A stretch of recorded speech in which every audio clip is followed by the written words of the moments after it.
আল্লাহ রাসূল সাল্লাল্লাহু আলাইহি ওয়াসাল্লামের একজন সাহাবী সহিহ মুসলিমে এসেছে, সাহাবীর নাম হচ্ছে রাবিআ। কি নাম?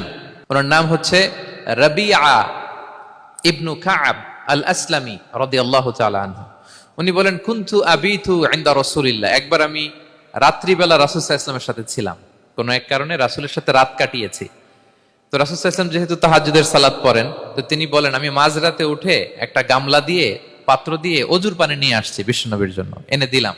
বিশ্বনবী এত খুশি হলেন, আমাকে বললেন, সাল, হে কাব, তোমার কি লাগবে চাও। উনি বললেন, আসআলুকা মুরাফাকাতাকা ফিল জান্নাহ।